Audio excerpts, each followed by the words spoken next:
O presidente da Câmara, deputado Hugo Mota, disse durante participação no CNN Talks que o projeto de isenção do imposto de renda para quem ganha até R$ 5.000 terá prioridade em relação à pauta da anistia. Confira. Hugo Mota disse que a isenção do imposto de renda tem mais apoio popular e mais adesão entre os deputados do que o perdão aos envolvidos nos atos criminosos do 8 de janeiro. Não vamos permitir que outras pautas, não só a anistia, mas qualquer outro projeto, prejudique o andamento de um projeto importante como esse, que é a matéria do imposto de renda para essa isenção até R$ 5.000 para essas 10 milhões de pessoas. Para cobrir a renúncia fiscal, o presidente da Câmara disse que vai buscar algum tipo de compensação que seja menos onerosa à população e que os parlamentares podem rever isenções tributárias às empresas, tema que opõe governo Lula e Congresso há tempos, como aconteceu nas tentativas de acabar com a isenção da folha de pagamento e com o PERSE, o Programa de Benefícios Fiscais ao Setor de Serviços. O Congresso percebe a necessidade, com quem nós temos discutido, com as lideranças partidárias, de fazer uma revisão dos gastos públicos. Porém, nós temos que ter um alinhamento com o Poder Executivo.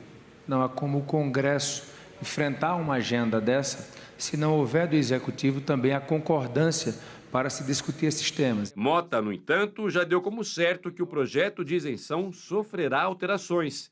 O ministro da Fazenda, Fernando Haddad, defendeu o formato atual da pauta e disse que ainda não conversou com o relator da matéria, o deputado Arthur Lira. É um projeto muito bem pensado, meses a fio, pessoas praticamente exclusivamente dedicadas a ele. Do nosso ponto de vista, sempre abertos ao diálogo, nós chegamos a um desenho muito satisfatório.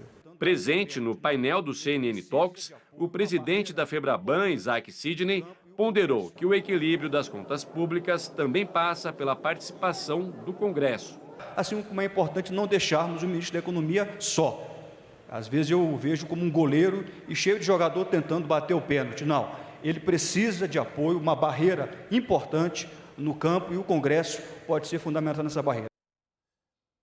Cristiano, ficou claro aí nesse evento que há um consenso da isenção até R$ 5.000, não há um consenso sobre a compensação, né? O governo quer taxar quem ganha até R$ 50.000, a oposição quer taxar os dividendos. Qual deve prevalecer em termos de compensação?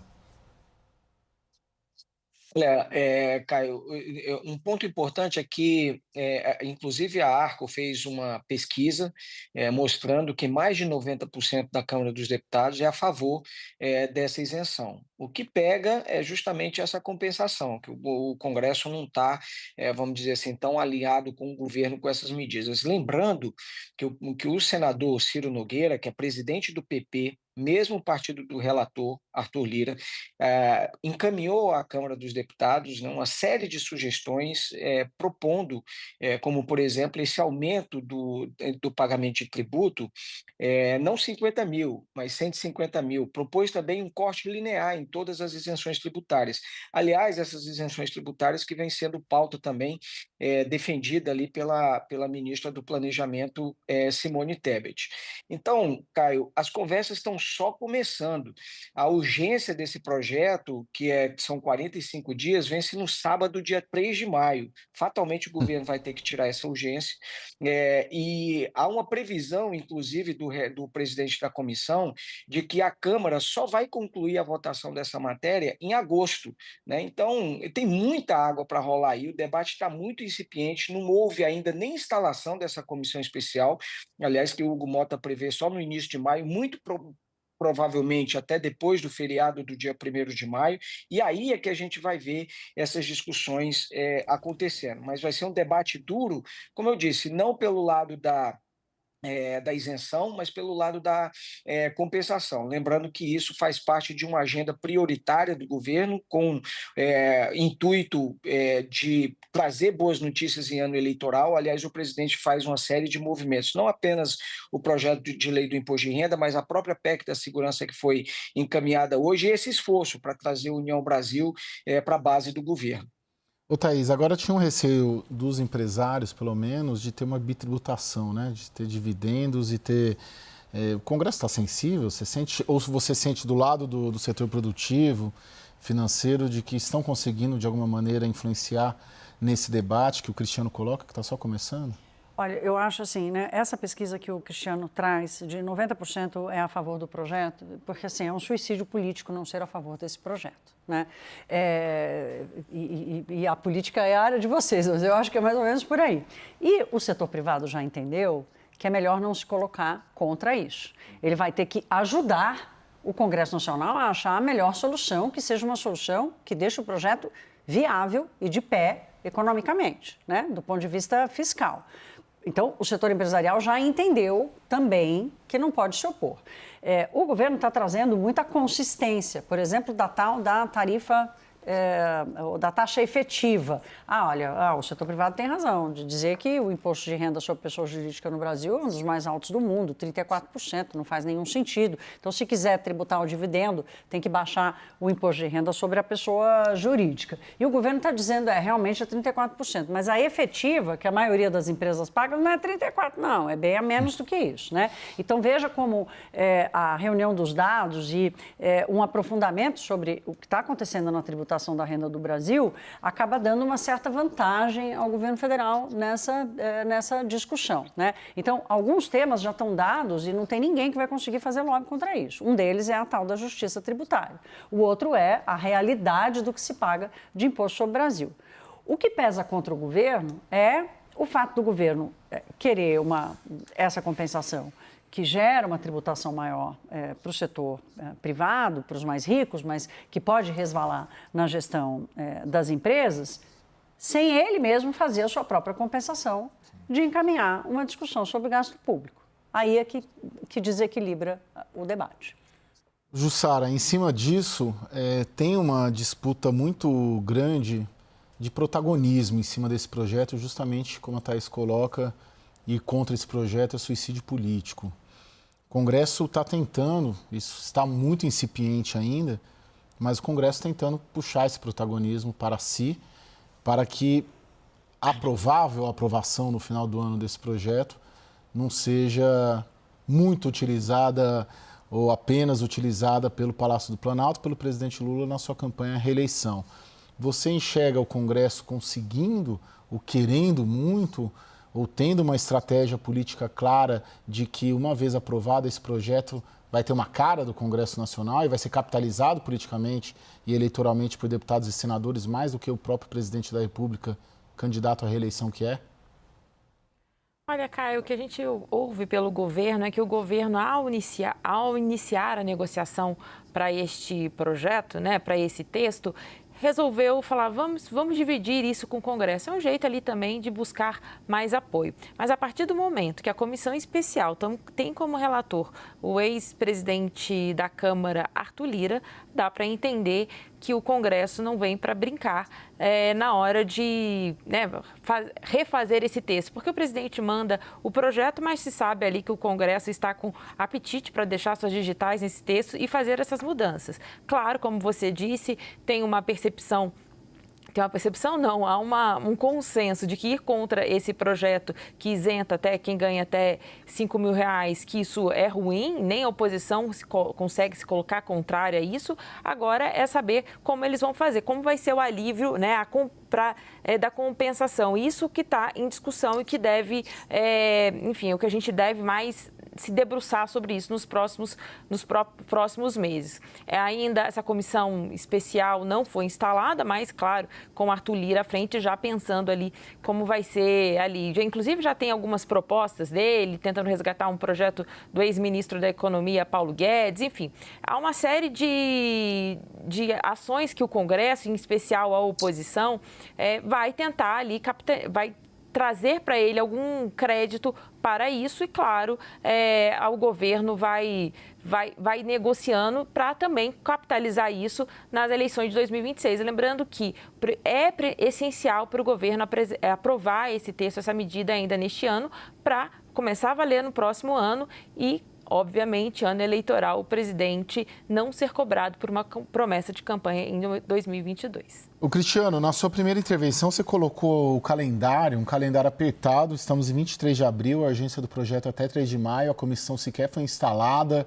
Vai dar, e só fazendo uma observação também, esse começo de legislatura, não a legislatura atual, eu digo o começo de gestão, Hugo Mota e Davi Alcolumbre, ainda, pelo menos na minha percepção, não mostraram o que vieram, né? Já estamos em abril, nada anda, até os colegas do Globo, do jornal Globo, fizeram durante o feriado uma página 3 no Globo, não sei se foi manchete do jornal, mas citando isso, comparando de Marco Maia para cá, né? De 2011 para cá, é o pior começo de uma dupla desde Marco Maia. Né, pegando todos, Marco Maia, Eduardo Cunha e por aí vai, com taxa de aprovação de projetos a menor desses últimos 15 anos. Né? Emendaram a Páscoa, agora a turma vai lá para o velório, enterro do Papa e votar coisa relevante, ou começar as comissões a andarem, que é bom nada ainda no Congresso Nacional, na gestão da Davi Alcolumbre e Hugo Mota. Dá tempo, sim, Caio. Lembrando que o Congresso Nacional aprovou uma proposta de emenda à Constituição, por exemplo, de reforma tributária, mais ou menos também dentro desse prazo. A gente fala da comissão que vai ser instalada, mas é um tema que dentro do governo já está bem maduro e é um projeto de lei ordinário, então tem uma tramitação simplificada, né? Precisa só do apoio da maioria simples. Obviamente que o debate vai ser difícil, vai ser duro, especialmente em relação a essas medidas compensatórias, mas há tempo suficiente para o Congresso Nacional aprovar. Agora, esse início também de legislatura fraco tem, em parte, existe uma mobilização muito forte da oposição em defesa da questão da anistia. A gente teve uma coincidência de feriados muito intensos aí, além do Carnaval, né? E há que se colocar também, Caio, uma responsabilidade sobre essa agência de pauta também no Poder Executivo. A gente não tem medida estrutural sendo aprovada. E aí eu quero mencionar aqui um relatório que a Moody's divulgou, se eu não me engano, hoje ou ontem, mas dizendo que o país vai cumprir a meta fiscal em 2025, em 2026, mas a partir de 2027 a situação já não é tão confortável assim. Então o Brasil está adiando um debate muito sério, que é de equilíbrio das contas públicas, e fatalmente quem vier a vencer as eleições de 2026 vai entrar com um ano com uma agenda muito dura. Então, se o Congresso Nacional também tem uma pauta lenta, há uma responsabilidade em parte aí do Poder Executivo que não tem direcionado aí também uma pauta de reformas estruturantes importante. Agora, Cristiano, chamou a atenção hoje da fala do Haddad lá no CNN Talks, que ele não falou com o Arthur Lira. Olha, o principal projeto do governo. O Arthur Lira, que foi presidente da Câmara, que de alguma forma atuou como aliado do governo em várias situações, né? Foi colocado agora como uma pessoa, uma liderança política que continuaria ajudando o governo. Eu me surpreendi com essa fala do Haddad de dizer, até agora não falei com o Arthur Lira. É normal, eu que estou errada, ou essa articulação já devia ter andado exatamente para, na hora que a coisa começar a sair do papel, andar como o governo quer? Thaís, você tem razão, é uma demonstração é a principal bandeira do governo, é uma promessa de campanha feita pelo presidente da República na eleição de 2022. Ora, se é a principal pauta, já deveria ter sido coordenado, inclusive a coordenação política, houve troca justamente para melhorar isso, mas já teria que ter havido, já tem definição do presidente da comissão, já tem definição de quem que será o relator, a coordenação política ela já teria que ter feito uma reunião, uma apresentação de todos esses dados para esses dois nomes que são cruciais nesse tema, além das lideranças. Então, isso tudo, por exemplo, o presidente foi lá, fez toda uma uma reunião com os presidentes da Câmara e do Senado, está tendo, nesse momento, parece um jantar na residência oficial sobre a PEC da segurança pública, e esse assunto não foi feito com a reforma do imposto de renda. Então, parece que o governo disse, olha, isso já foi muito debatido internamente, a gente já está pronto. A gente vai explicar e vocês vão entender. E não é bem assim. Na política tem que haver concessões e parece que o governo está simplesmente confiando única e exclusivamente nos cálculos dele, que eles fizeram, nos modelos que eles rodaram. Mas isso também é uma decisão política.